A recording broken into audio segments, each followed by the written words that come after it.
And hello and welcome to On the Bench podcast, the podcast for scale modelers, by scale modelers, all about scale models. Established in 2016, the Scale Modeler Supply has developed a comprehensive range of premium acrylic lacquer paints designed specifically with the scale modeler in mind. Certified Australian made, SMS paints are tough and durable with a fast drying time that have been designed to use straight from the bottle, taking all the guesswork out of airbrushing. Simply shake and spray.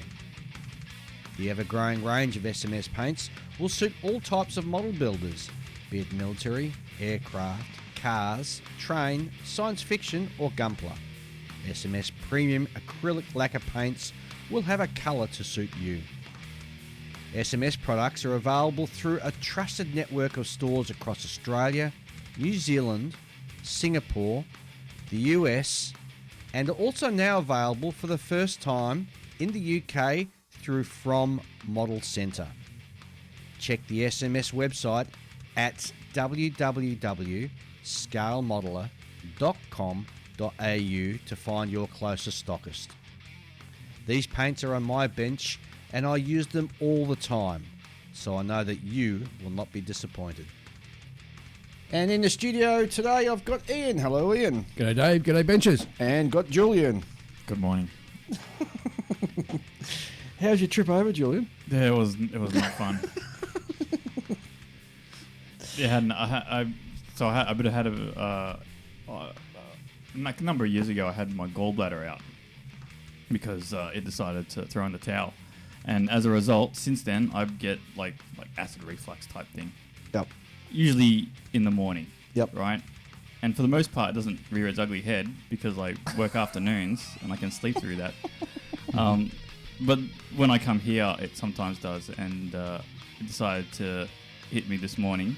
So I was like, it's hurting me. So I pulled over and went to the service station and bought something to drink to put that down. And I happened to buy maybe the only bottle of iced coffee that decided to have a hole in the bottom of it, and it was, I didn't realize until I went to take a drink in my car while I'm in the middle of traffic, and it dribbled down the front of me, and I put it in the drink holder because I couldn't do anything else with it, and it's like just filling that up with milk. Was not fun. It looked funny because you walked in and the front of your pants were all wet. Yeah. Poor guy. And I had to go into the car and sponge it all up before it dried and started making a real big smell. At least it's not going to be high 30s or something today. Yeah, I know, start to smell. What are we talking about today, guys? What's the subject before we get into... Scale models. No. You came up with an awesome idea. Well, it wasn't me. Well, who was the idea from? It's from Chris Becker. Good old Chris. My good friend in Queensland. Yep. Has a YouTube channel, Becker's Models.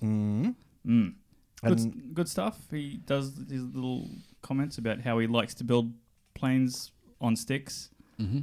Wheels up. He's a big fan of the wheels up thing. Yep. So he's constantly looking for figures to put in his planes, and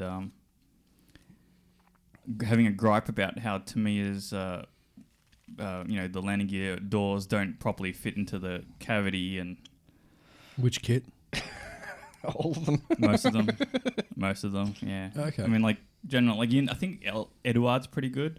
Mm-hmm. I think a lot of the Airfix ones are pretty good too, because they're designed so that they can put them on their little little stands. They come with, little stands in flight poses. Yeah, that's quite a feature of the Airfix kit. Yep.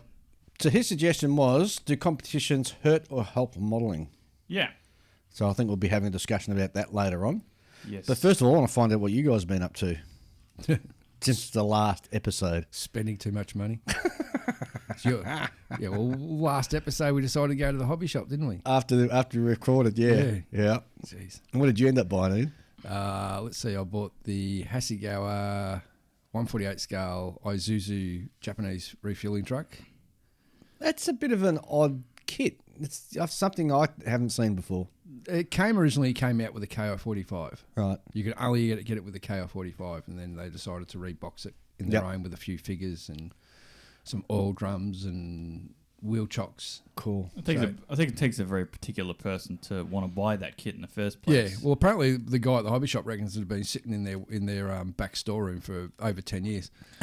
And no one would buy it, so they stored it away, and then they forgot about it, and they bought it out, and within a week I'd seen it and gone, I'll grab that. Oh, there you go. Yeah, so I got that. I got my first ever Copper State Models kit, which was the Minerva, which just absolutely stunning kit. It just blew my mind. So a little armoured car? Yeah, a little Belgian armoured car from the First World War. Yep. Absolutely great little box thing with a big, all painted in elephant grey with a big brass searchlight. Very old timey. Yeah, very old timey. And then, just to rub salt in the wound, then I also in the same purchased frenzy, I bought the Hong Kong models B17F. Oh, yeah. That looks In 48 gorgeous. scale. Yeah, I'm seriously thinking about getting one of them now. That looks really good. I did caution you at the time that there's been a A few- run with short shots, but we opened the box up and had a look, and everything's in good nick. Although I could be tempted by the G model. Yes, Yeah. it's got the chin. But with those Copper States, I was that pleased and that impressed with the kit that Friday, yesterday, on the way home, I popped past the local hobby shop, the Hobby Man in Fountain Gate, and picked up 2 more Copper State model kits. I got the Lanchester, and I got the Romfel Panzerwagen, which just a little cool looking thing. Yeah, so we had a good squeeze at these kits, and They are really nice kits. they are basically World War One armoured cars, the equivalent of a Wingnut Wings kit. Yeah. The molding is fantastic, Yep. beautiful. Like you wouldn't, the instruction booklet is so nice, you would want to keep it afterwards. Oh, yeah, of course. Yeah, because half the instruction booklet is like history and like heaps of diagrams. Yeah, like it's period thick as diagrams. anything. Yeah. Beautifully It's like a little printed. book. Yeah. And it's printed to sort of replicate sort of old-timey sort of paper. It looks- You know, like one of them, because they're each one, the cover is a bit different. Yeah. And one of them was like a red color, and it really looks like the intelligence dossier Yes. from out of some World War II game or Yeah. something like that, or Yeah. World War One game. Yeah. Yeah. All it needs is like the little the little fabricy sort of page marker or clasp around it to keep it shut or whatever. Yes. Copper State Model is an interesting company. I seem to recall it started in the US, and they did about 1 or 2 kits, and they're real high quality kits. Yep. But then they had to sell or wanted to sell the company. But they were very particular about who they sold it to because they wanted to ensure that the quality continued. Yep. And so it ended up getting sold to somewhere in Eastern Europe. Latvia. Was it Latvia? Was it? Latvia. Okay. Yeah. And those guys who have bought that company, if I believe this is the correct history, have continued with that High quality. high quality, top end sort of stuff, and done a really good job. Because they do their own resin figures and their own photo etch sets, and so yeah, quite happy. Yeah, I mean, if there's a company that sort of carries on the spirit of Wingnut Wings and continues it, Yeah, it'd be them, I think. because they're doing 32nd scale aircraft as well. Yes, Yeah, yes. a range of late model Newports, Yep, yep. which look quite nice as well. Oh. Super expensive, but quite nice. Well, Wingnut Wings weren't exactly cheap either. No, that's right. I mean, I don't mind paying for quality. No, Yeah. I don't mind paying for quality either. Yeah, I'd rather spend an extra, $20-$30 and get a kit where everything goes together properly Yep. and the instructions are well written than, save $30 and buy a kit that I've got to, root around with trying to get it all sorted out and fixed looking good. Exactly. It was like a friend of ours that we went to the club meeting last night. He's got a Hasegawa F4. That's the Japanese RF. It's RF4. RF4J, because the Japanese Phantom, one. yeah. No, it wasn't a J, it was an E. Oh, it was an E. Yeah. Okay. So anyway, so he said how he's sort of struggling with it, and I picked it, and he's built the fuselage, and he's done a really good job. But I picked it up and looked at it, and there's a twist down the in the nose, yeah. Oh, Yeah, by about 10 degrees. I know. I had a look at it afterwards, and what's happened is he's glued all the camera type stuff in the nose. Yeah. He's glued it in, sort of canted to one side. It's not. That's what's doing the twist. Oh, so it's not the actual fuselage itself. Yeah, I think it's acting on it. Right. Yeah, and it's User error then? Not. maybe. I mean, it's hard to say. I wasn't there when he put it together, so I don't know what it looked like beforehand. Yeah. All I know is that it's got a bit of a twist into it afterwards, and maybe he's going to have a bit of trouble when he puts that sort of last panel on the underside that closes up the when nose. he sticks the undercarriage on. The undercarriage will be skew if. Yeah, that's going to really stick out. Yeah, but I mean, he's generally one of those sort of modelers that He builds for fun. Yeah.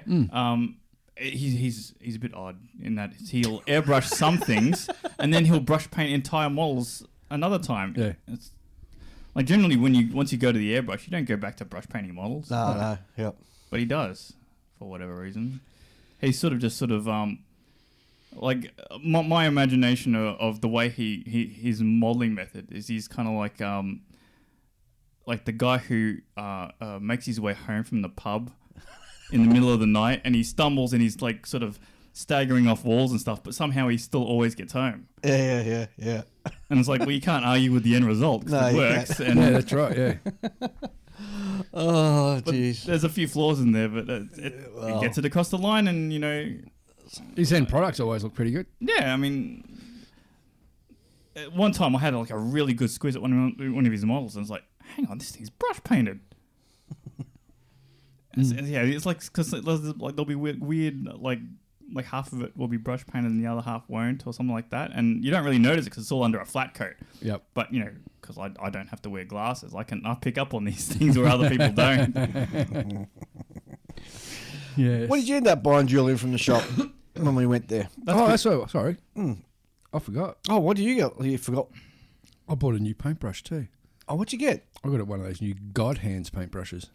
Hairy stick. Yeah. Very, very flashy paintbrush. How much that set you back?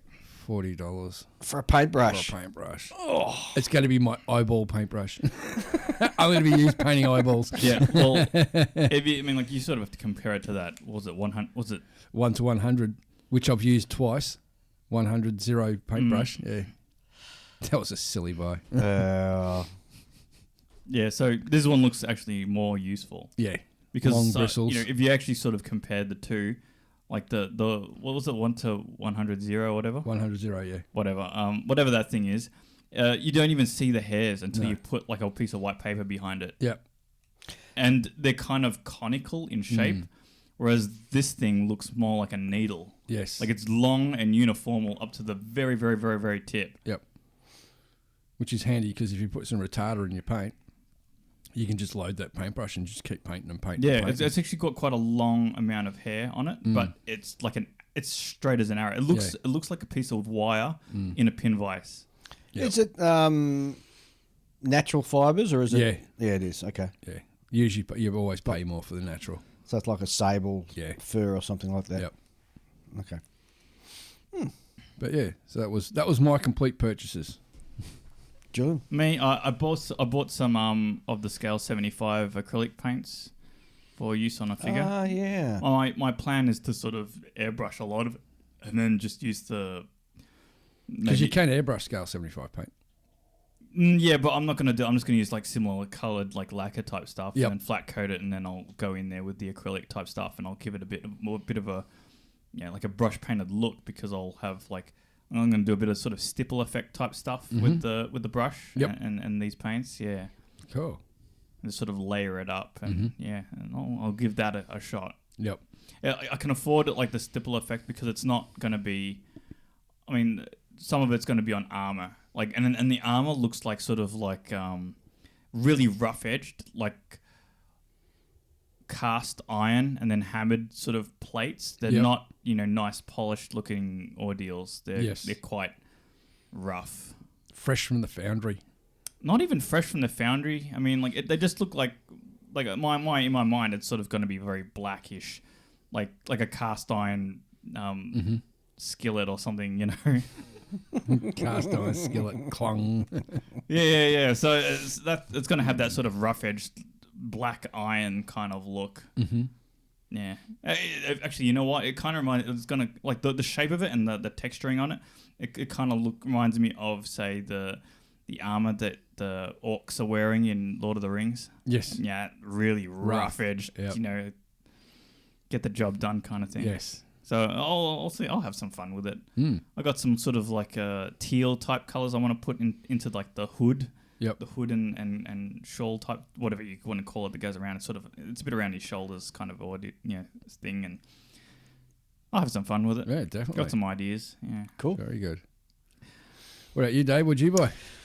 Well, I've got to say, shopping with you two guys in the hobby shop is a rather disturbing sort of...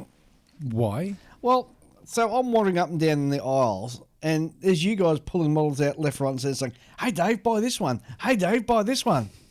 So I was struggling to sort of concentrate on exactly what I wanted because you guys kept shoving kits in front of me. Well, this is often how me and Ian act around each other because he's always trying to goad me into buying something. Get this, Julian. It's like, you got me to buy that overspend last time, so I'm going to get you to overspend this time. It's kind of that thing. So you can put each other in the poorhouse first. I ended up getting a 1/44 scale B52H built made by IGW, I think. IWG. Yeah, well, It's a nice kit. that was Great Wall Hobby. Great Wall Hobby, yeah, Great Wall Hobby. GWH. GWH. Yeah. And yeah, great looking kit. So Yeah, that's really nice. I've got to find the time to build that. I think if more 144 scale kits had like that nice panel, those really fine panel lines like that kit does, I think you'd see more people building them. Well, a lot of the new kits do now. Mm. So I don't know why people aren't sort of, yeah, and and- it doesn't take up a lot of space Yeah, in the and display. 144th is still a relatively sort of It's a decent uncharted territory, Yeah. so to speak. There's not like 70-second scale where like every subject has like a 50-year-old kit in the market somewhere. But there's old kits because don't forget it's the airline scale as well. So there's a lot of airline kits floating around in that scale that are old. But It's great. It's great for those large bombers and stuff. Yeah, and that's why I get it for that scale for the bombers. And then I popped back in there again the other day on the way home, and I kind of picked up a 148 scale F111 kind of pick one from up. Academy. Yeah, Academy sort of. So what do they sting you for that? Oh, I think about $90. Yeah, it's pretty reasonable. But that looks like a good kit. Yeah. Yeah, I mean, like I've got the Hobby Boss one, which I'm thinking now maybe getting rid of and getting the Academy one. The Academy one looks so much nicer. yeah. and it comes with the cartograph decals and the brass Yes. cut-out tube. Yes, and they've revised the front landing gear, so that's been corrected now. Mm-hmm. So, And both kits came with Aussie decals, Aussie schemes. Yeah. I love the F111. Which The pig was a great vehicle. Yeah. Yeah, I mean, like I said, like we've got a bit of more interest in this subject than most because of its use in our. And interestingly, if anybody really likes the F111, on another podcast called the Fighter Pilot Podcast, episode 111, they're doing the F111. Oh, there you go. And there are a couple of Aussie pilots on talking about it. So Good. Jello over there's got that all sort of wrapped up, and it was a great episode, actually. So, yeah. Sounds good. Yes. So that's about it, really, for me. Yeah. Still building my HMS Roberts. Good. And I'm into the photo etch stage now, so Yay. just sort of working my way through that slowly. What I did was I got one of those, you get super glue, and you can get it with the pen on the other end, the light on the other end that photo activates it. Right. Yes. So yeah, it's the like Bondic type stuff, the UV activated. Yeah, UV activated. So I've got a tube of that just to start experimenting with it. It wasn't Bondic though; it was a different brand, a sort of no-name brand. But I think my UV light isn't as powerful enough because I've got to turn all the lights off in my build room and make it not dark, but very Gloomy. gloomy to sort of get the results of the light activating it. So Okay. I think I'll just stick to the kicker. That works usually. yeah, but well. see, the kicker is really I've heard of like the Bondic stuff yeah. being actually kind of not hard. Like when it dries, it's not hard. It's a bit rubbery. I've heard. I don't know how find true. out. Maybe I'm getting my wires crossed. I can't remember, but I know people will use it for like say the gauges on instrument panels and things. Just put a little drop of that in there, and then hit it with the light, and it does a nice lens on the gauges. When I'm fixing photo etch parts together, I will use super glue. Mm-hmm. And the trouble with the kicker is I tend to make a real mess. Like I get bloody kicker floating around everywhere, and it's all. Do you apply it with a brush? No, I sort of. I'm always scared to do that. I had it. Yeah. Because I don't. When I use a kicker, I used to use a Q-tip or cotton bud. No, see, that would scare me too. And I don't even touch it. I just put it like a hair's breadth away from the super glue, and just the fumes of that's on the Q-tip just sets it off. So I'm not actually putting the liquid on the product. I'm actually just putting it just over the top, and it's just the fumes of it is enough. It's just a. See, I reckon probably the best delivery method is probably like an eyedropper. An eyedropper. Yeah, think about it, because then you can actually just put the droplet on it. Yep. You don't need to worry about, oh crap, I accidentally got my brush hairs or my Q-tip glued in there. Glued to there, yeah. That's what, because that's what I think of. Like, I think, well, how do you get this to that and then not get it stuck in there? You know. Well, if you're doing it that way, you don't actually touch it on there. You touch it just beside there. Yeah. And then the capillary action will just drag it towards the glue. Yeah. The main reason why I tried this method is because when it comes to doing the rigging, I want a quickly, fast reaction to get the glue. Loctite 406 is pretty fast, in my opinion. Yeah, but it's not enough given it for me to sort of wiggle around and get it in place. Yeah, because once it sticks, it sticks. Once it sticks, it sticks. Whereas this stuff, it doesn't stick until you actually hit it with a light. Mm-hmm. So more experimenting to do to find out whether I sort of got the right thing sorted out or not. Well, we'll keep our eyes on that one. And it dries clear, so that there's a plus in that. Yeah, absolutely. And then just sort of put paint over the top of it. Bingo. And it wouldn't matter when you because it is a glossy kind of, because like I said, people use it for gauges and stuff. Yeah. But you can always flat coat that over afterwards. Yep. Absolutely. Very true. Now, we've got some... we haven't got much listener mail because we're actually cheating with this episode, and we're doing it a week early and pre-recording it because I've got work commitments the following weekend. So as you're listening to this, you're travelling back in time. Do. As opposed to normal, where most of our North American listeners would be like travelling forward in time because of the time difference. Yeah. Oh, what? Yeah. Yeah, because like, you know... Oh, yeah. Yep. Linear, Dave. It's linear.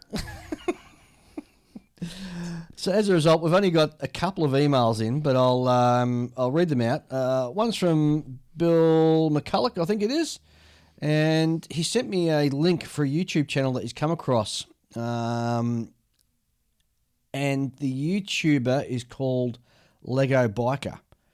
And what it is, it's a young kid who's doing YouTube videos on doing a review of a kit and then building it.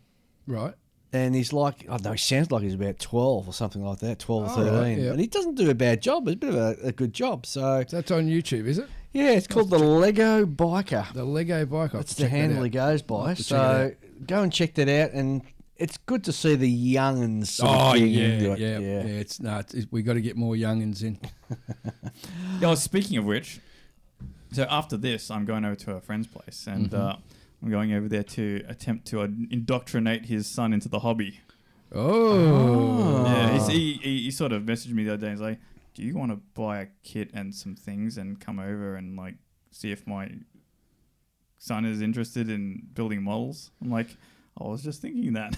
Well, the first thing I do is find out what his son's interested in. Wow. I get the impression that this boy is a bit of a sporty type, so maybe he won't take to it. Well, that's why we're going very low investment here. I basically just he said, "Oh, buy whatever you need to buy, and like I'll pay you for it." And so what are you introducing the young fella So to? I just bought like a snap together car kit and some yellow paint. And it's a Camaro, so it's like Bumblebee from Transformers. You know, that's the best I can think of, because you know, anything like if I buy him a Spitfire or something, he's going to be like, what's this? Yeah. What's this thing?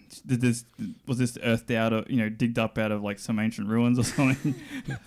Kids don't know what a Spitfire is. Mate, I get it all the time at work, mate. Being one of the oldest people in the company, and you talk to all the young kids, and They got no idea about history Yeah. at all. It's as if history is just no longer taught in schools. Or if it's taught, it's very glossed over and... Well, think about it. Over time, like there's more and more history to teach. Yeah. They can't cover everything. Well, that's right. How old is kid that you're going over there? 12. This kid's 10. Oh, 10. Yeah, snap together might work. Yeah. Oh. But if he like I said to his father that if he doesn't express an interest in doing another one of these, that's it. I'm not gonna No, there's chase. no I'm point not gonna pushing chase it up or force it. Next letter comes from David Waples, who writes, "Hi Dave." Haven't heard from David Waples for a while. He says, "Hi Dave, welcome to the MicroMaster bandwagon." Because I mentioned that I'd purchased some the other day or the other week, and they're actually fantastic. Oh, I'm just so in love with this stuff. So David David recommends that we actually try and get Simon on the show to have a talk with him. So I've reached out, and hopefully we're going to be able to pull something off in the near future. Definitely. David also writes on, another good interview for us to do would be Ben from Black Cap Models. And funny you should say that, my Black Cap Model parts that I'd ordered just arrived the other day. That's stunning, aren't they? It was a quad pom-pom and a, what do you call 8? Octuplet? Yeah. An octo pom-pom. Yeah. And yeah, absolutely stunning as well. So I'm just blown away. Just how thin they can get those rails and the barrels, and it's all just 3D printed. Yeah. I mean, they look like hairs almost. You know, they're so thin, but you can look at them and you can see like the flash hider shape and everything, like all the way up the barrel. Yeah, there's no stress in doing it as well. You just rather, if you're trying to do that, imagine trying to do an octo pom pom in PE and individual barrels. That's the worst thing. I've got a heap of them to do in PE and barrels. I'd just be flogging them off and just buying this 3D printed stuff. Look, I love me photo etch, but yeah, photo etch can only go so far. And there's a thing about, speed as well in your builds. This just helps speed it up, and it looks so crisp. Oh, they're nice. All the stuff you got, that 3D printed stuff, is brilliant. So, yeah, I'm definitely going to do that. And then David actually sent in the picture of his 1/350 scale Mirage Flower class that he's listed with a combination of Black Cap models and MicroMaster parts. Oh, cool. So, and it's a cracking looking picture as well. So that's about it, because as I said, we're sort of doing this in the future, in the past. I got confused about my time warping stuff. That's how it is. You know, you watch Time Paradox. All right. We have got some new kit news from the Falcon. The Falcon. Yeah. I think we'll just dive straight into that before we have a break and talk about the main subject. So Falcon writes in, "Hi Dave, Ian and Julian. In the aircraft, well, it's finally happened. The Special Hobby 32nd scale Westland Whirlwind is out. Yes, it is. People who have the kit in their hands have been generally positive. So now perhaps there is finally an acceptable kit of the Whirlwind fighter. Of course, it's not on the scale people want, so the Whirlwind whining won't end, but at least it should quieten them down a bit. Edward 48 scale Avia S199 is scheduled for release in October. Oh, the ugliest Messerschmitt ever built.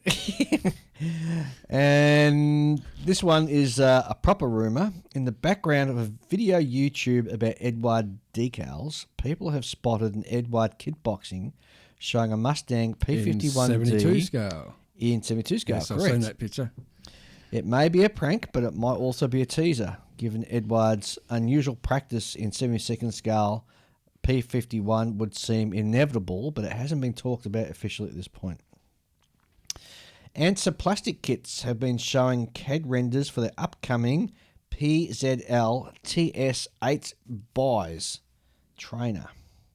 It looks extremely well detailed, especially the cockpit interior. It comes with photo etch, fret focusing mainly on the cockpit. I mentioned last time that ClearProp models are showing CAD renders of a 72nd scale Grumman Tracer. Tracker. There's no Grumman Tracer, it's saying here. There was speculation that Tracer was a typo, and I really meant to write Tracker. There was no mistake. Clear Prop are kitting a Grumman Tracer, Okay. an airborne early warning version of the tracker. The Never knew about it. Oh, yeah. the Falcon preempted your attempt to correct Yeah, you did it. too. See? There you go. Yeah. Never mess with the Falcon. No. Models Fit will soon be releasing what is probably the most wanted variant in their 48 scale Yak 9 family, the Yak 9D. There will be 5 marking options. Perhaps not surprisingly, all of them will be Russian. Look out for a release sometime during the Northern Hemisphere summer. Did the Yak 9 ever get sold onto any other countries? Yeah, the North Koreans had them. Oh, okay. Is that the Yak 9? Is that tricycle undercarriage trainer? No. No, Yak no, 9. it's Yak fighter. 9 looks like a big version of the Yak 3. Okay, yeah. Yep. I built one years ago. It was, I can't remember what brand it was, but it was a really crappy kit with no details. Yeah, well, and, in those years ago, like all those Russian subjects were crappy kits. yeah. ICM. Onto military vehicles now. Border Model will be releasing a 172nd scale Leopard 2A6 main battle tank. Remarkably well detailed for the scale. 72nd scale armour ain't what it used to be. Now, certainly, I've got to say as an aside note, it's seemed to become a bit of a resurgence actually, 72nd scale armour. Yeah, because I think the technology's come up. They can actually do the subjects properly, like as Correct. good as 35th scale. Yeah, that's a good point. Das Work have just announced a 135th scale kit of the French Schneider 155mm C-17S howitzer. There are marking options for 2 World War I guns, French and US, a Spanish Civil War example, and a World War II gun serving with the German Afrika Korps. Das Works have been at pains to point out that this kit is all their own work, so I guess that means they got no help at all from their mum and dad. AFV Club will be releasing a set of quick assembly tracks for the 135th scale Centurion tanks. These are not individual links, they are link and length type. Well, that's a bummer because I just finished doing all my Centurion tracks and they're all done. No, why worry about it? It's done. It's out of the way. Yeah, but the Centurion is sitting on the shelf of doom at the moment because I'm having trouble getting it to fit. So, yeah, anyway. Move on. Move on. That's not the first time I've heard of someone having that kind of trouble with that kit. Academy have shown pics of their soon-to-be-released Panzer II OS-F DAC. Chatter on the forum suggests that the kit is superior in some ways to the Dragon kit. This leaves a question mark over the number of leaves in the rear springs, but overall, Academy may be on a winner with this one. The kit comes with link and length tracks, photo etch fret, clear parts, and pretty dodgy box art. Mini Art will be releasing a 135th scale kit of a Maybach HL120 engine from the Panzer III and IV. The kit includes repair, crew figures, and should be popular with the diorama guys. Definitely. ICM have let us know that one of the secret items in their 2021 catalogue is they have shown CAD renders of a 135th scale Marder 1 Panzer Jager on FMC 36 chassis. All right. After ICM announced that they would be kitting the FMC 36 French light tank, some people voiced the hope that ICM might one day give them a kit of the Marder 1, but who, even in the wildest dreams, could ever imagine that a mainstream styrene kit of such rare and obscure vehicle would ever exist? Yet here we are.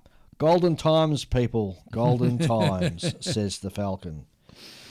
Okay, science fiction. Revell Germany have announced on the 4th of May a new kit of the Razor Crest as featured in Disney's hit series The Mandalorian. This is a new kit in 1/72nd scale. And I've got to say, I'm pretty excited about that. I might be getting it. Really? Yeah. I'd do it in 48. Oh, and 72nd scale will be perfect. 48 would be cool. 48 would be too big, man. It'll be huge in 48 scale. No, it wouldn't be that big. It's not such a big ship, is it? Yeah. Actually, you're probably right. Maybe it won't be that big. I mean, I think a 72nd scale is probably the size of like your average 35th scale armor kit. Yeah. Because it's got a bit of chunk to it. But in 48 scale, it'd be pretty big, I think.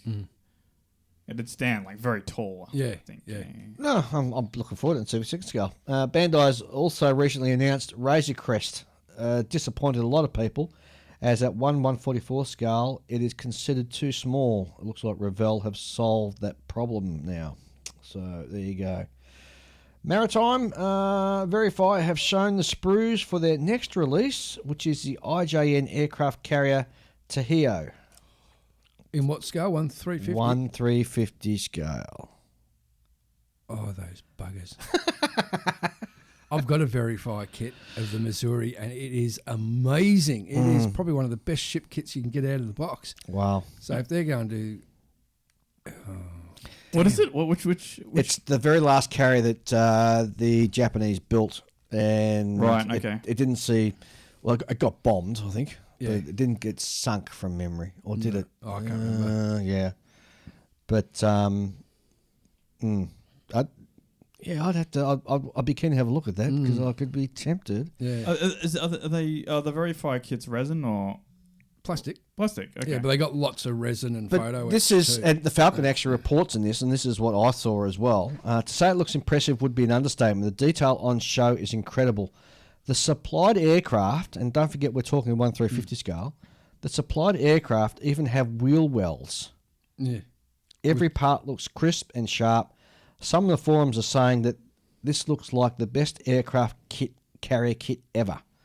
Only time will tell if that claim stands up, but the kit appears to be so good it could almost tempt someone to buy their first ever 1/350 scale ship kit. Oh, the Falcon's The going to go Falcon could be naval. tempted. Wow. That's it for now from the Falcon. Wow. One kit he did miss was Italia have announced that they're doing the Mackie MB 326 trainer, which the Royal Australian Air Force used. It's in 1/48 scale, and it is a rebox of the Eschi kit, yeah, which is a pretty ordinary kit. It's very old. Yeah, having a look at some of the guys sort of talking about it, they're saying it goes together okay. There's an issue with the wing tanks because there's a 50-gallon and a 70-gallon wing tanks. And the kit only supplies with the 50s. Yeah, but Australian Air Force used both the 50s and the 70s. Well, depending what scheme you're going. If you're going to turn it into a roulettes, the aerobatic team, then you've got to get the bigger fuel tanks, which can be obtained through, what are they? Red Roo, I think. Red Roo models. Red Roo or Sounds about right. Yeah, I think it's Red Roo. But it's the only sort of styrene kit in this scale. Yeah, on the market. And, so on the so market, you get what you can get. Yep. Might even be tempted myself. Whatever. Go Trainer. for it. It's not a trainer. Well, hang on. Let me take it back. It was the ab intro for fast jet fighters, and it was also used by the roulettes, and it was also used as a forward air control. So multi-purpose. Yeah. And it had a machine gun. Yes. Oh, and another new thing that the Falcon didn't mention is Copper State Models is, I think, in probably a couple of months' time, will be releasing a Russian World War I armoured car. Oh, that'll be interesting. A Bart or something, wasn't it? Something Bart. Yeah, something and like it's that. got like a little turret on the top. So Very I'll be cool. definitely getting that one as well. I'm just hooked on these World War I armoured cars at the Oh, I moment. can see you've gone down the rabbit hole, I've man. gone down the rabbit hole. Yeah, Like, gone down that You rabbit hole. should just go straight home and like start on one, really. I should, shouldn't I? Because you Yeah. knock it together pretty damn quickly. You just sort of have to like paint everything. And Yeah. Yeah. Just got to find out what colour elephant grey is. Because the manoeuvres in elephant Well, it grey. depends where the elephant was. I would say to you, don't worry too much about the colours because it was World War One, and Yeah. it's Well, hard back then it's all hard photos enough- was, why don't I just paint it all sepia tone? Why not? Everything's just sepia tone. Or maybe you could do it as a study and like sort of artistic capabilities and things. You know? Go down the road of Doog at the moment. Why? What's Mr. Dukes doing? Rainbow tanks. Rainbow. He has got a whole heap of tanks, and he's going to paint each one in a different colour of the rainbow. Really? Yep, and he's putting restrictions on himself. Like you can only use that technique for that tank and another technique for another Right. tank. Okay. Yeah. Because I know a lot of his sort of YouTube stuff is they're more like studies in like Yeah. techniques and methods Yeah. rather than what I'm working on at the moment. You learn so much just watching his stuff. Mm. I want to go back to this thing about the elephant. Yeah, well, it Colour. says when you buy with the Minerva, the Belgian armoured car, Yeah. the main colour is called elephant grey. That's the dumbest thing I've ever heard. Is it an Asian elephant? Is it an African elephant? Is it an albino elephant? Is it a mastodon? Yeah, but is this an actual? There's an actual color that That's you what have to they've- look it up, That's what they've got in their instructions. Elephant grey. and they don't give you any paint call outs. Nope. I'd paint just any old grey, and I'd defy anybody to prove me wrong. I reckon it's got a bit of a blue tinge myself No. to it. So I'll be probably making up my own colour. Yeah, I mean, with a like bit of a blue tinge. don't spend too much time agonizing it No. because Yeah. like it's hard enough to sort of nail down World War II colors, much less the First World Where- War, where everything was made out of disposable materials. There's so few vehicles left. It's sort of like hard enough to find a photo of one, much less Yeah. a fragment of one. I think True. we're way too obsessed sometimes with colours, and I'm of the age now where I'm near enough's good enough. Well, actually, I might And I actually... defy anybody to All right, prove I'll me tell wrong. you what. I'll tell you what. What I'll do, I'm not going to work on the Minerva. What I'll do, on Yep. the way back from... Once we knock off, Yeah. I'll pop back into the hobby shop. Oh, I'll get the Canadian gun bus. Yes. And I'll start on that.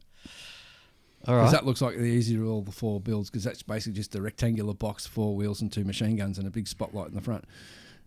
It looks like a coffin on wheels. why don't you just build one first before you buy another one? Because How about that? That goes against all of My ways. who we are. That's who I am. Oh, jeez.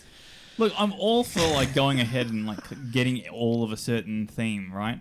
But I think you should at least build one before you go the whole hog. Because I've seen people go nuts with buying things, and then they're like, "I built one, and now I'm kind of like, eh." Yeah, but you I've know. built, remember, I've already built a World War One subject, a vehicle. Yeah, but you haven't built one of these kits.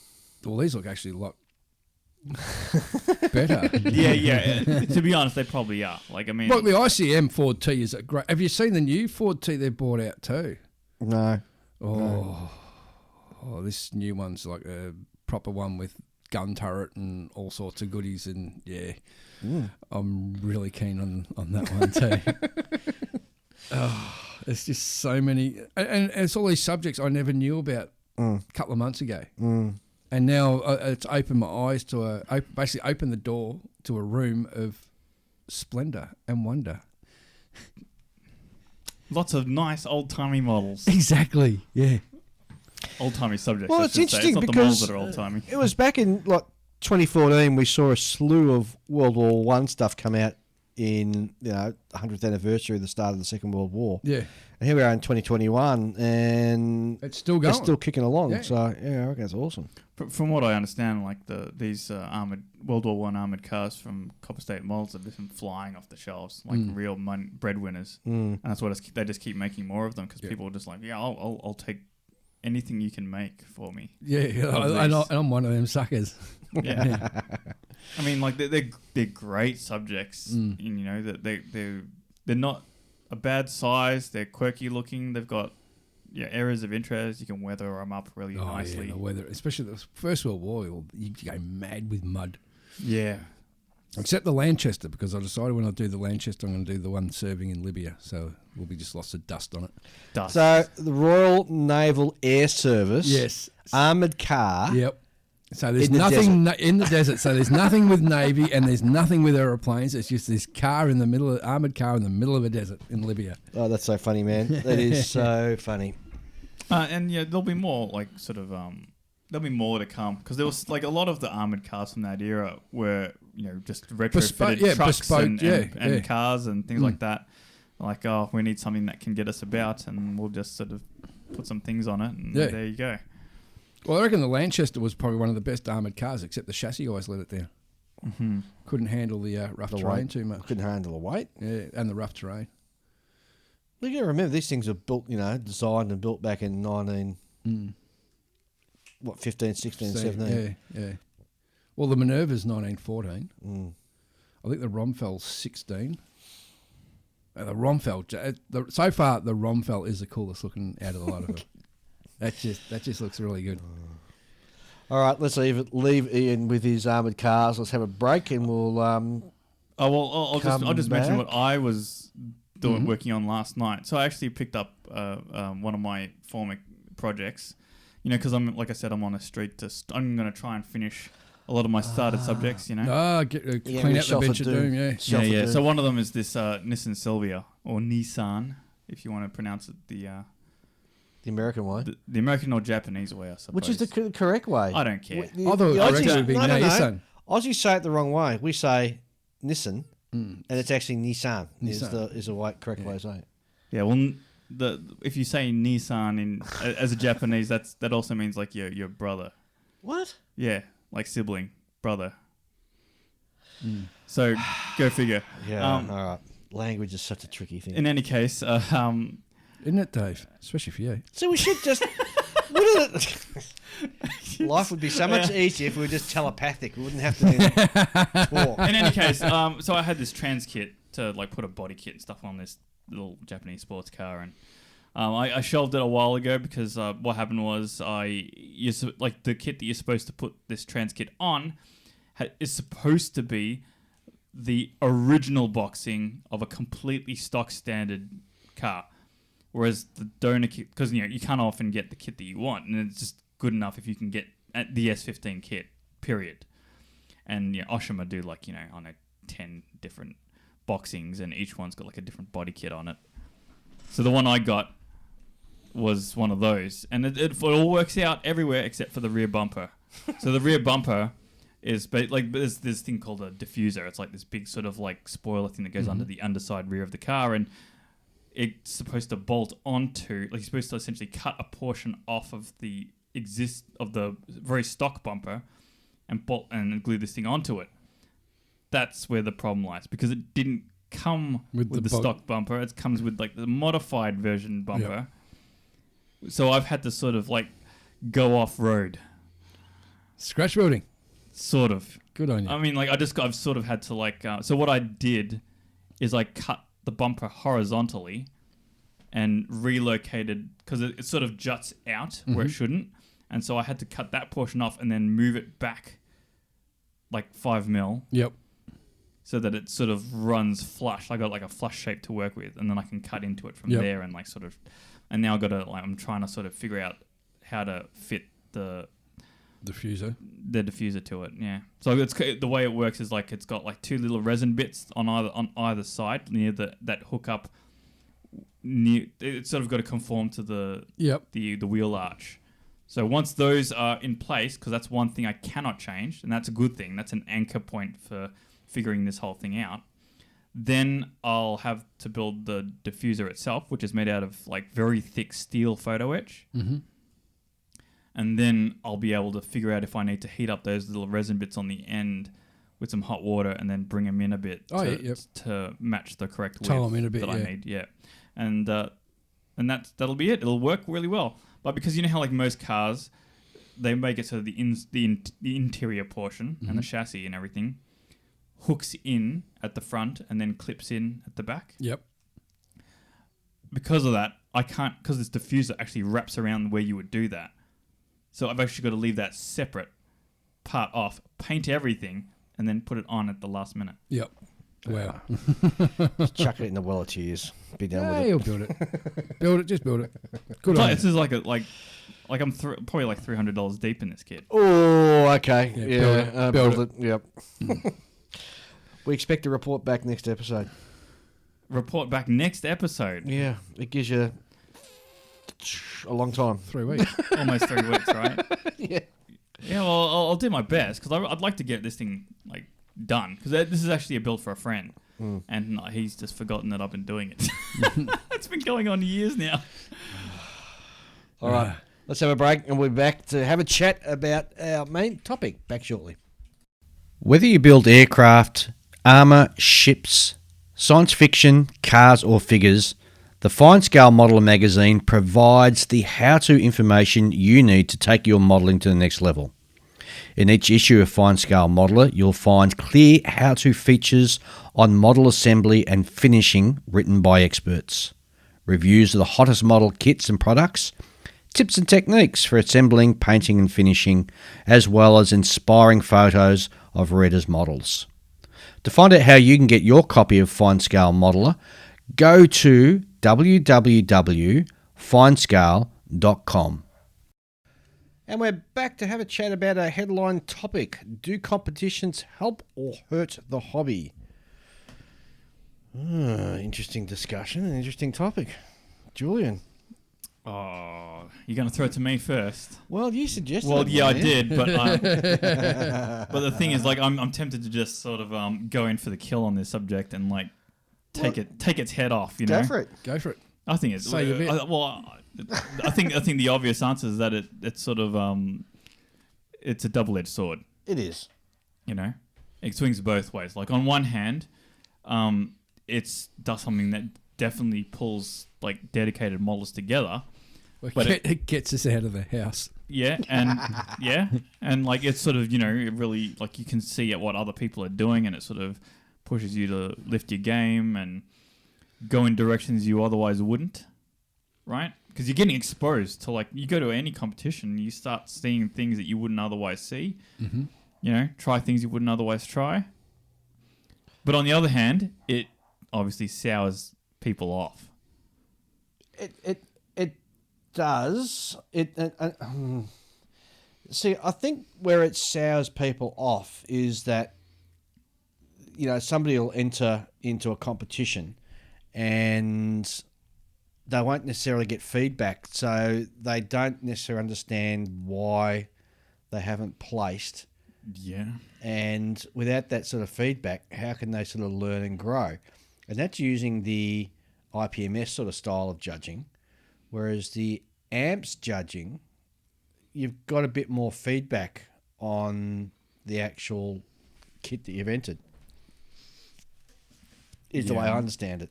And that then therefore allows for a bit of growth, don't you think? Yeah, I suppose. But you remember, like, think about other competitions, like sporting competitions. Like, no one's going to tell you how. None of the people who have judged whether you won or not are going to tell you what you're doing right and doing wrong, and that's for you to figure out. Or your coach. Or your coach, yeah. There are people out there who will tell you what you're doing wrong. It's just up to whether you want to listen to them. And there are definitely people who enter into competitions and they don't want to listen. Mm. Yeah, you get that odd person that comes in and they're convinced their kit is the bee's knees. Yeah. And when they don't get a placing, it's like the world's falling around their feet. And they get really upset, and it's like, well... Because basically, as a species, we're pretty competitive. Yes. And we're always sort of, you know... Well, food was hard to come by in the early days. We had to be competitive. But I mean, you know, you mentioned before sporting competitions, so you know, and then you got your sporting teams that everybody follows, and you've got even when you're going through a school, you know, there's always sort of striving to, you know, be ducks of the class and all this sort of stuff. So that was for the nerds. Well, gee, thank you, Ian. But I was a nerd. What are you talking about? Nerd. But it's sort of ingrained into us to sort of rank ourselves, don't you think? To better yourself, you mean? Well, not so much. Well, so the thing is, right? If you've never gone into a competition before, and you're not really sort of one for like competitive things, it can be confronting to be sort of come face to face with the idea that you're not as good as you thought you were. Yeah. And a lot of people have a hard time accepting that. Like, for example, if you ask any driver, do you think you're average, below average, above average? Almost everyone will say they're above average, but obviously they're not. Everyone. I drive every day of the week, and a lot of times I'm on the road in the truck, and I can tell you straight away, the majority of people on the road are freaking morons. Yeah, but I mean, like, a lot of it, like I said, everyone thinks that they're above average, but obviously everyone can't be above average because that defeats the point of what average is by definition, right? It can't be. We're not a super species. No. And if everyone was average, like everyone was above average, then obviously that would be the new average, and then suddenly you're not as good as you thought you were. Yes. Okay. Anyway, my point being that, sometimes you have to sit some of these people down and go, this is what you've done wrong. And sometimes they'll take that on board. I've seen like a person who's been taken aside and gone, okay, here's what's wrong with your model, right? Your pylons aren't straight, you're this and that, and blah, blah, blah. And if you look at it down this thing, there's like a twist in the nose, like the thing that you mentioned earlier. Yeah.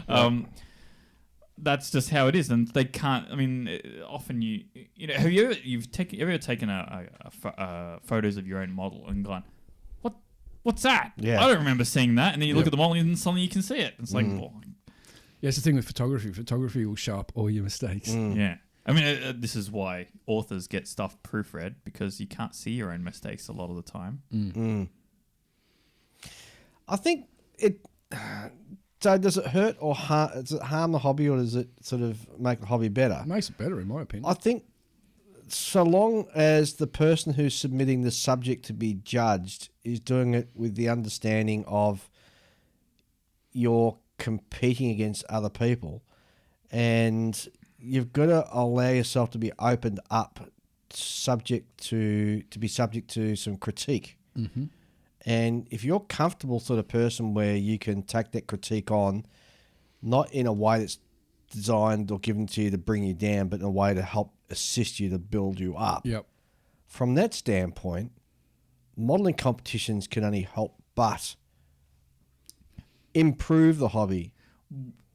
Well, then there's also another layer on top of this. It's like certain competitions stress importance on certain things. Some people prefer the more sort of how it looks rather than the technicalities of whether you got things right or wrong.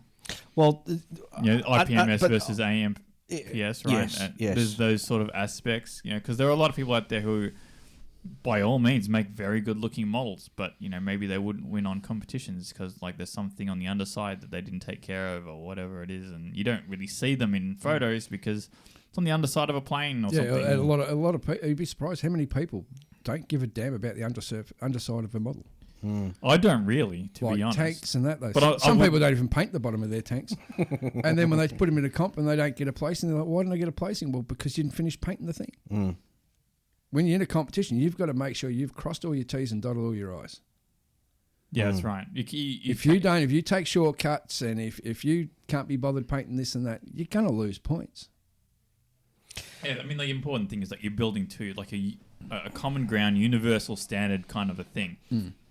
Where they've laid down like these are the things. These are the rules of which and you got to benchmarks. You got to play to the rules, which you're going to be judged. Yeah, right. And people think that no, the rules should be whatever I think the rules are, and those are the people who come unstuck. Yep.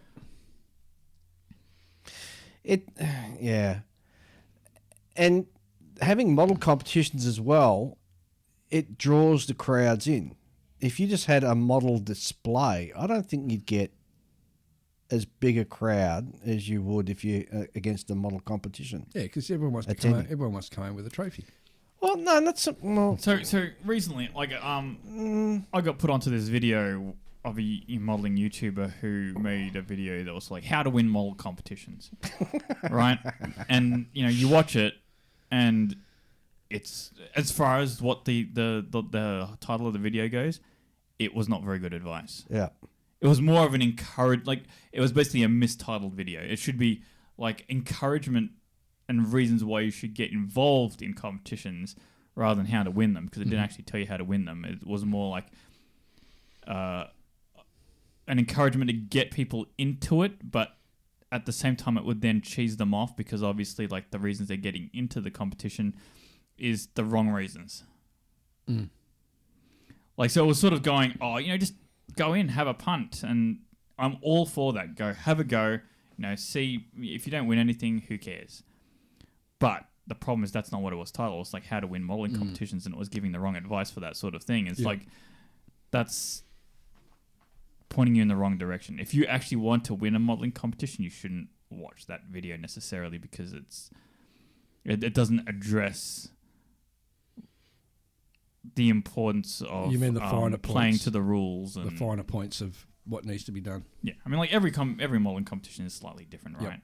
There are little things like there's and outside of the actual rules, there's also the sort of the cultural aspects where the modelers who are judging it, play a little bit loose on some issues and bring their own personal biases into it. Yeah, I mean, like not every competition has enough volunteers to like monitor all of the judges to ensure that. And when you look at like Model Expo, where you got at least 600 entries, that's a lot for them to go through in a single night. Yeah, what about some of the other big shows we have? Even 1,500, 2,000 models. The fact that the US Nationals moves around from state to state boggles my mind. How do you get a different set of people every time, and they are able to do as good as a job as the last one, or at least to a roughly similar extended guidelines, I'd say. I've got to say, you got to take your hat off to the Yanks, because to be able to move such a large show like that around the country and successfully pull it off each year.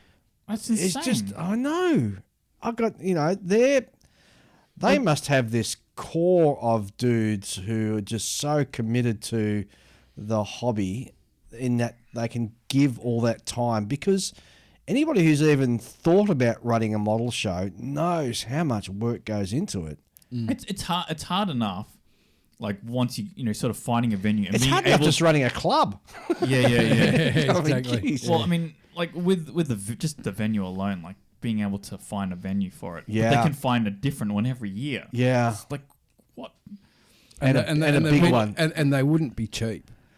No, yeah. Like I've got a fair idea what they're spending here in Melbourne at Expo. I know it's not a cheap show. Yeah, but I think the United States is a bit more community orientated. Yeah, not so much community orientated. I think. Well, they probably are community. No, I think. But I think there's a lot. There's bigger choice of venues around the US than what you'll find here in Oz, for example, or New Zealand, or South Africa, or something like that. Economically viable too. Yeah, because there's some great venues here in Victoria, in Australia, but there's no way they could ever afford them. No, we couldn't. Yeah, not a chance. So you'd be looking $500,000 for some of these venues. Probably. We've gotten a bit off track. We have indeed, but that's not good for the modelling.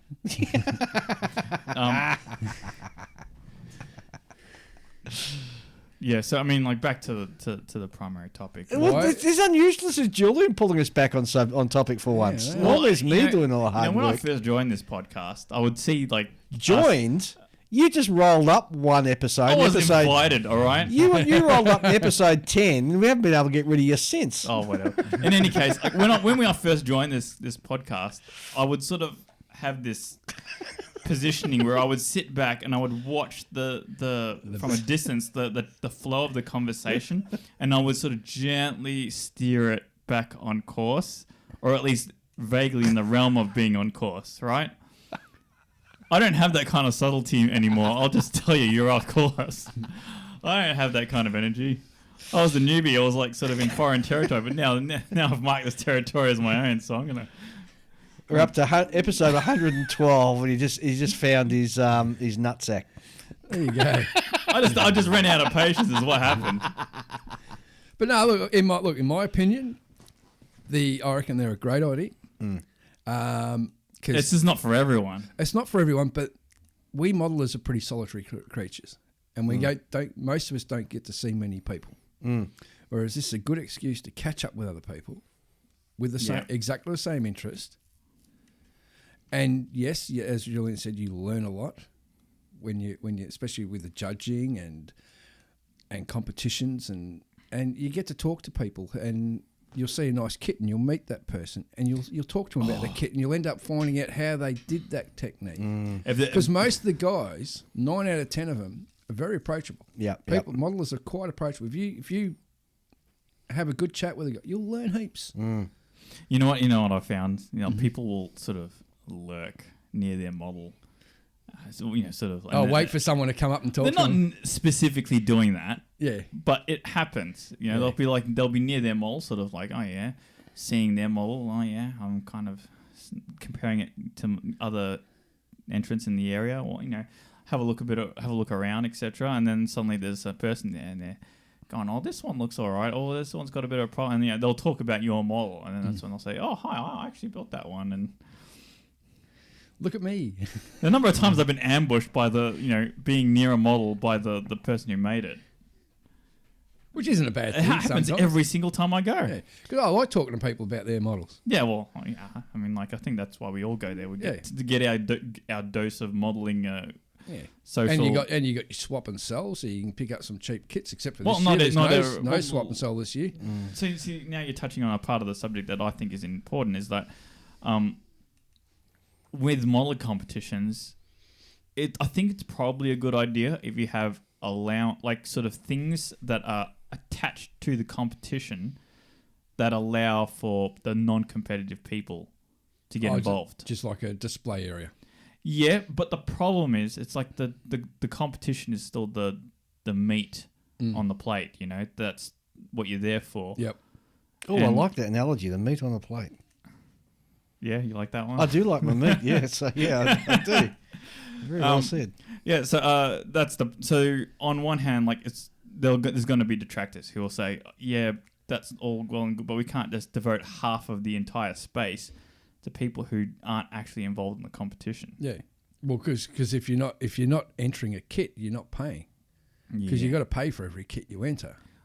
Whereas if these people, unless they put in you're welcome to display it, but it's still going to cost you a couple of bucks to put your kit on the table. That's fine. good luck People won't convincing do those that. people. Yeah, exactly. Really? They won't want to do it. People won't do that. Nah, Only for lot a of couple of dollars. Yeah. Seriously? Yeah, there's some real tight buggers out there. Oh, gee, well, then they can stay out of the room then. Yeah, they Because can stay home. I reckon most people wouldn't mind just looking a couple of bucks just to display the model. Because they don't realise how much it costs to run one of these shows. Yeah. They're not But, cheap. but on the other hand, right, you could just, because they're like, you know how you get like a discount, at least on our venue, our model show, you get a discount for entering models. Like essentially, it's cheaper for you to gain entry because you're involved in the competitions, and that's there on purpose. It's designed to get you into the competitions. But if you're just displaying your model rather than charge someone for it, just charge them like the regular entry fee. Yep. Which, as far as we are concerned, right, because we're so used to getting it on the cheap, we're like, pay proper entry, full entry price. Oh, I'm not doing that. $15 to get in. Yeah, but like if I'm happy for it to be that amount just to have it displayed. Whereas if it was at $5 for an entry, so you bring one kit, enter it, you get your free admittance for the weekend. So when does a model competition not work for the hobby? When it's run by unscrupulous, you hear about it all the time. Like some club, I don't know if anything's happened here, but I've heard online that some clubs, they'll run a competition and they're biased. The judges are so biased. They're rigged. They're rigged. And that just puts a big downer on everything. And people only go to those clubs only last maybe one or two shows before everyone in the community goes, you know what, this is a waste of time going to. And they fold. But so what you're talking about was like a very, very small competition run by a club, a small group of people. Yeah. And they bring everyone in. Yeah. Get This is money. not the kind of thing you would see in the United States, I don't think. No, because everything over there is IPMS, right? Yeah. Everything's standardized and, But it happens here. Yes, it does. Because over here it's, even though we've got lots of model clubs and hobby shops and very thriving, modeling community in this town, in this state, at the same time, they're all basically independents. All independent clubs. There's only one like IPMS chapter here, and they're kind of, they're involved in Expo, but otherwise you don't really see or hear of them. Yeah, that's right. Yeah. But yeah, that to me that's a bad thing for competitions when they're run by unscrupulous and they're rigged, and it's just not good. And then on the other hand, you got other competitions like that. The Waverley here has their Interclub, which is to me is one of the greatest competitions in the country. The Waverley Interclub. I'm sad it didn't happen this year. Yeah, well, because of last year, because of COVID. Was it last year and this year? Was it? Have we missed two? No, I think it's due. We missed last year. No, because it's mid to late year when it's due. The Waverley Interclub. But it's great because they invite all the local model clubs and we all get together. We have, an hour to build a kit. A day. No, it's usually about an hour No, or two. it's more than an hour. Yeah, it's more than an hour. I Couple hours. think it's 3 hours. 3 hours, yeah. 3 hours to build a kit. And the whole club builds it. And it's such a fun day. Because you get to chat with the other guys from the other clubs and everyone gets along. They got a little swap and sell thing happening there. They have a barbecue and soft drinks, and it's just a really great day.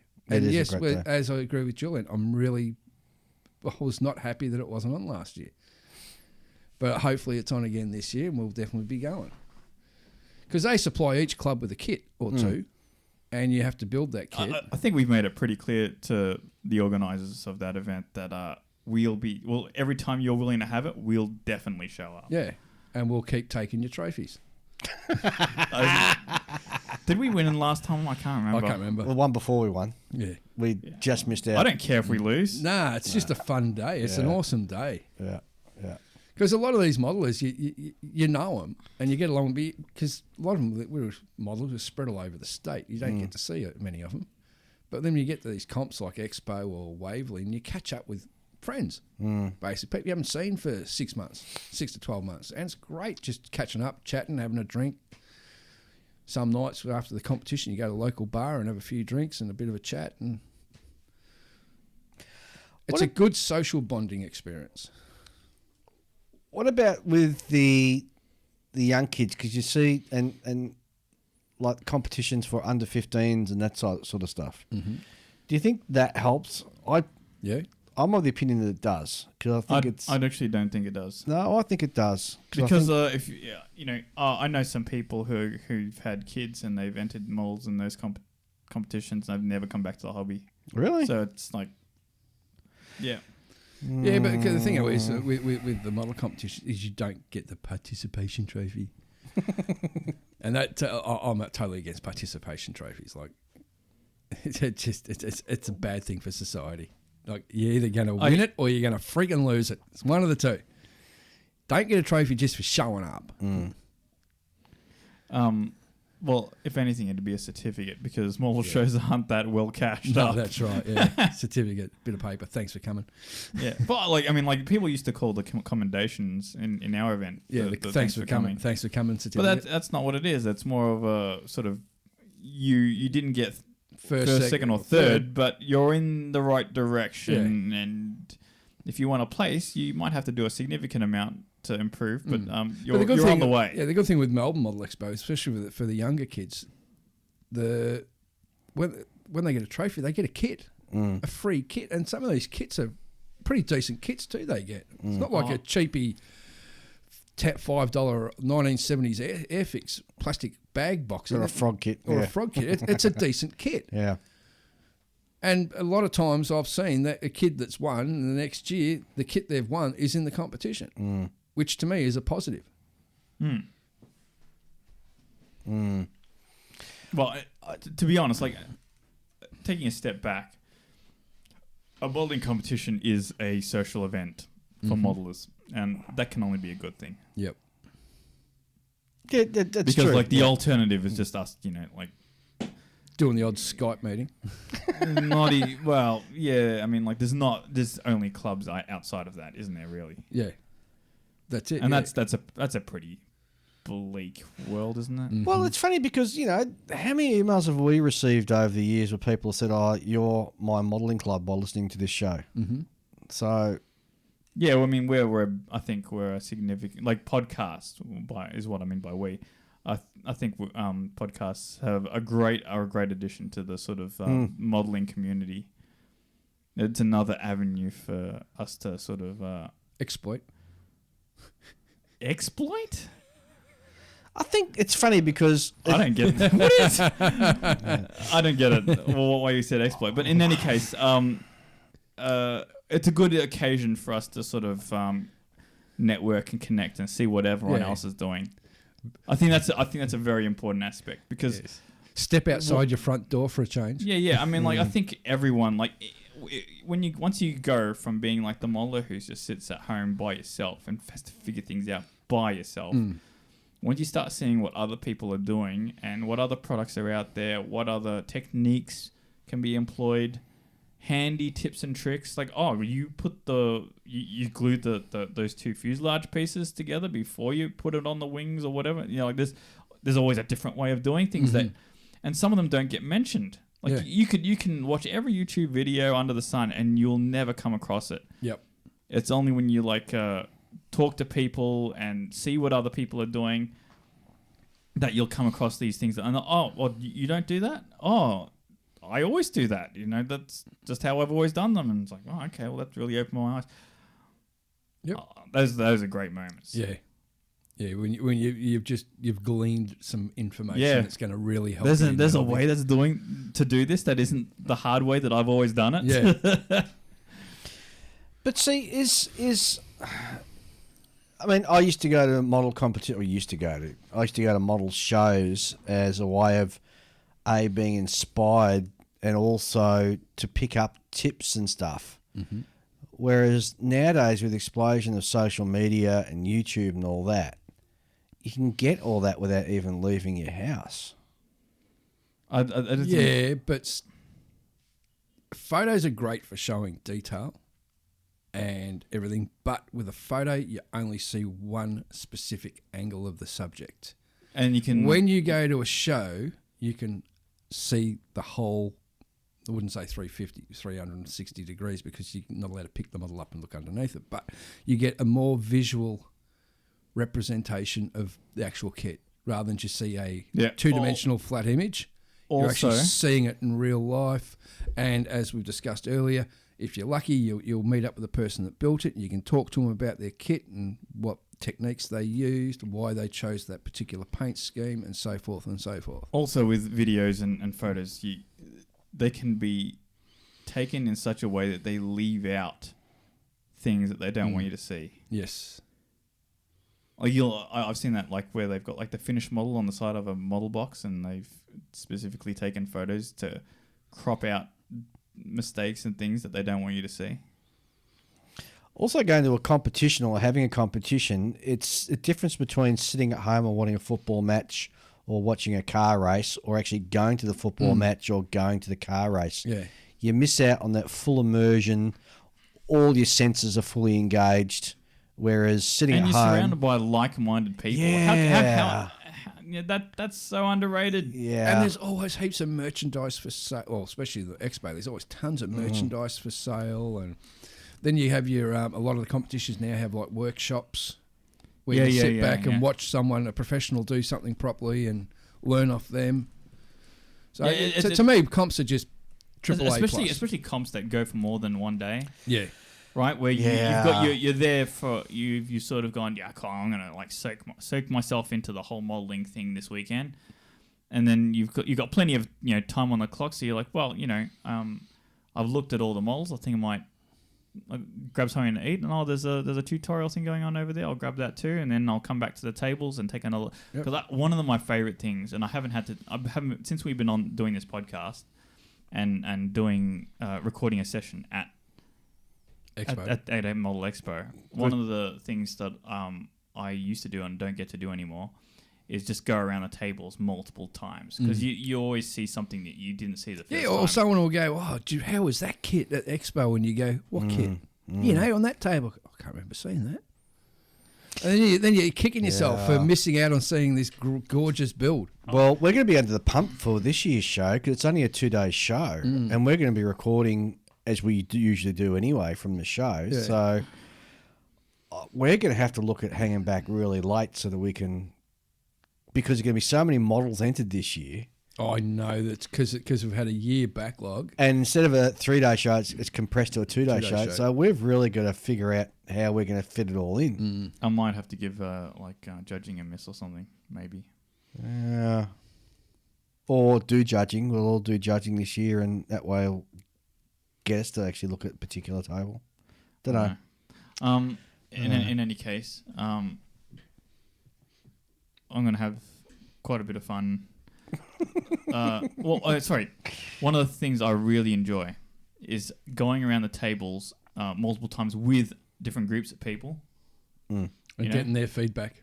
Not just their feedback. I mean, because everyone has their own interests, all right? They'll pay more attention. Like, you might pay more attention to the Pacific theatre, like aircraft and stuff, and then I'll go around the table with someone else who's more into, like, say, French tanks or something like that, and I'll go around with Dave, and he'll take a look at the ships, and because you go around with someone who's got more of an eye for that particular subject than you do, and it's like you pick up on things that you otherwise wouldn't. Yeah. Like if I go to the ship section with Dave, I'm going to pick up a lot more than if I went by myself or with someone who's more into armour. Yeah, that's a very good point. Yeah, because we know the subject, so we'll point it out. Yeah, I mean, I might if I go there by myself, I'm like, oh, well, I like that Italian thing because look how flashy it is with its red and white stripes. Yeah.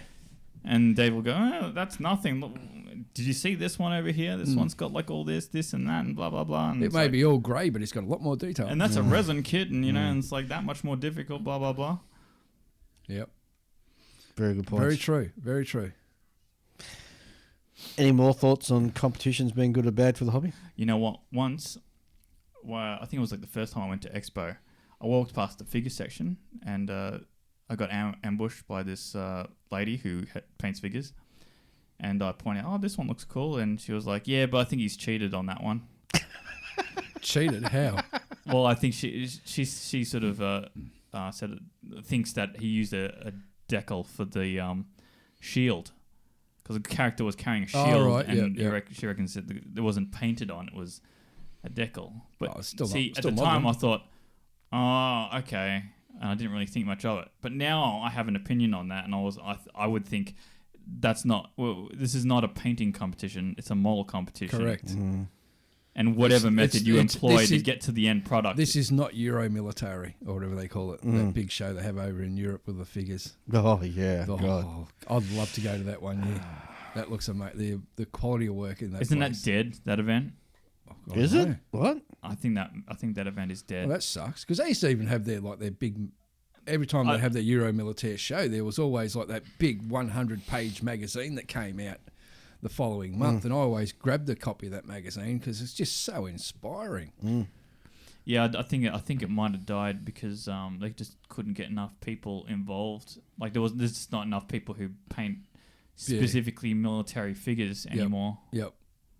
Well, it'd be interesting. Maybe one of our European listeners can write in and let us know. And, of course, they can send us an email to onthebench64@gmail.com Yep. to let us know whether that's still going or not. Yeah. Yeah, because a lot of the figure painting these days are more into Fantasy. wargaming and busts and things like that are more to do with fantasy and sci-fi and post-apocalyptic it's steampunk. It's much easier to sort of people to get involved in the hobby through movies, video games, and things like that. And they're like, oh, I want to paint something of my favorite characters, and So the only thing I'd say is different generation, if we're talking about competitions being good for modelling, then it's all behooven on all of us when we're at a model show and we're wandering around, we're talking about the kits. Just be a bit tactful because you don't know who's standing next to you when you're talking about the particular kit. There's nothing worse than, And nothing worse than standing there and having someone go, geez, you're pointing at the kit you built and going, geez, that looks crap. Yes. Well, that would be so disheartening for someone. Well, yeah, some people might say that, but I don't think we would. I mean, we wouldn't. But I'm just saying to the listeners, just to be mindful of that when you're sort of wandering around. Yeah. And if you don't like it or you think it's a bit below par, just keep to yourself. And on the contrary, and if you're going to mention it to someone, mention it in the car park when you're talking to your mate next to your or car, you're getting a coffee or something. Yeah. And on the contrary to that, if you are entering into competitions, make yourself skin. Yeah, well, there's that. But make yourself available to talk to other people or modelers who might be interested in asking you, hey, how did you get that effect or how did you do that? We've all, I think pretty much all three of us have probably been asked at one stage of our lives in a competition that, how'd you do that? Why'd you do that? And it's good to be able to tell someone. You get that feeling that you're a little bit good. And there's nothing wrong with, on next to your model, just put a little tag, I'll be here at 4 p.m. on this particular day for you to come and talk to me about your model. I've never seen that done, and I would never do it. But I reckon it's a good idea to do it. We should be a bit more open to doing that and engaging with our, fellow modelers. What's wrong with doing it? Because how many times have you seen a fantastic model on a table and gone, oh, I'd love to know how he did that, and you don't know who it is? Yeah, so you ask the judges, whose is that?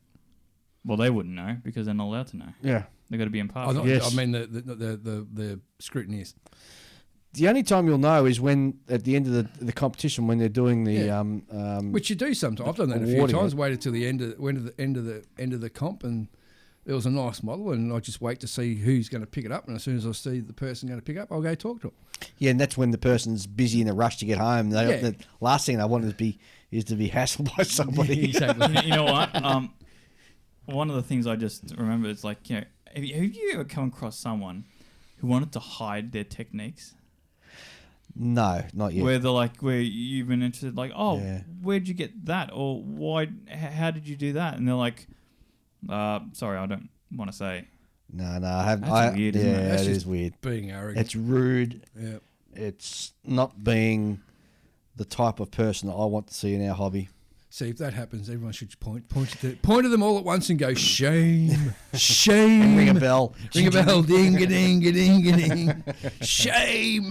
Yeah, the ugly modeler. Yes, the ugly one. Yeah, give It just him a hat. It just comes across as like very petty, doesn't it? Yeah, arrogant and petty, yeah. It is, absolutely. Because I mean- like even if you know how to do it, you can't necessarily replicate it because you may not have the skills to do so. I mean, dude, at the end of the day, it's a bit of plastic you slap together and put some paint on and done Yeah. in such a way it looks really cool. So Yeah. why not share how you did that? Exactly. Mind you, there have been some instances where I've built something and I've done something. I can't remember how I did it. Okay. That's true. Like, there's a particular sort of effect I got with some paint, some metallic paints, and I can't for the life remember how I did it now. So, yeah. These things happen. Yeah, such is life. Well, anyway, there's now I forgot what I was going to say. God, that's the third time it's happened to me today. He's getting old. No. He's It's getting old. not that. It's like you wait for the appropriate, like wait until you've run your course with what you wanted to say, and by the time I get a word in, the I can't remember. It's disappeared out of my So the memory. problem is you didn't go to bed until about 4 a.m., did you? No, You're up. I got like 3 hours sleep. Jeez, I couldn't function. No, I couldn't either. Well, yeah, I'm not functioning very well actually. I'm starting to think there wasn't a hole in his milk bottle. No, there was. There Yeah, absolutely right. was. Okay, we'll take your word for it, Julian. Yeah. Well, unless you remember very quickly, because we're going to be wrapping No, this don't up. worry about it. All right. Ian, what are you up to? I'm going to go to the hobby man and pick up a Canadian armoured bus. Well, And if take you it home are, and- you're going to work on it. You're going to work on Yeah. it immediately. Yeah. All right, cool. All right. Yep. Maybe I'll I'll clean pop, your bench. maybe I'll pop in the afternoon or something like that. Yeah, I should be home. See how Cool. you're going with it. Yeah. And you're going to be going home and go have a bit of a snooze, are you? No. I wouldn't mind doing that, but no, like I said, I'm going to go to that friend's place and Yes. and rope someone is the attempt to anyway. Very Rope good. someone is the hobby. I don't think it'll work, but well. You never know. I'll just wait another 5 years, and he's got another son. That's it. Yeah. Well, That's it's true. Mother's Day this weekend, so I'm sort of busy sort of doing all that sort of stuff with Michelle, because with 7 sons, it's a lot of yeah. visiting and stuff. You mean 7 deadly sins? No, 7 sons. 7 deadly Yeah. sins. Yeah, so it's a lot of work. It's a big day tomorrow. So, Yeah. man. Anywho, so that's it for me. You know, the funny thing is when we went up to the House of War with Adrian. Oh, yeah. Yeah. So I just sort of you picked me up and Ian's in the car and Adrian's in the car. And I didn't know who he was. Because it's not like you introduced me. It's like, oh, hey, this is, by the way, you didn't do any of that. Didn't I introduce No, you? you didn't. I just got in the Rude back bugger. and I'm just have to sit next to this guy. I've got no idea who he is. Right? I'm sorry, man. But after I a didn't while, I realise figured that. it out because he looks so much like Michelle. Yeah, he's got Michelle's Oh, eyes. dude, I'm so sorry. I didn't realise I didn't do that. You know why? 'Cause I was so stressed out. 'Cause I pulled in the driveway and I honked the horn, and Ian says, "Don't honk the horn. You'll freak his mum out." His mum will come running out. So Ian had to be all stressed out, man. I'm good at doing that. All right, we'll be back in a fortnight. Until then, Photo which is your friend. come on, Julian. Like, I haven't had much sleep, all right? You're asking too much.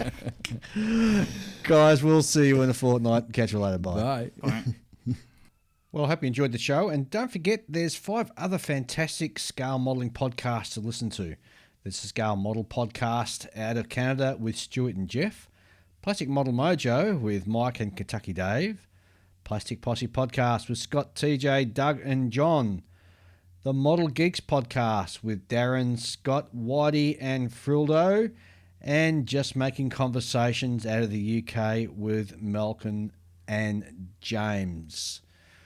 When you're having a listen to those shows, as well as ours, don't forget on whatever podcast app you're listening to, just give us a star rating. It just helps to lift the shows up in the data so other people can help find them. My name's Dave. It's been great having you, and I'll see you in a fortnight.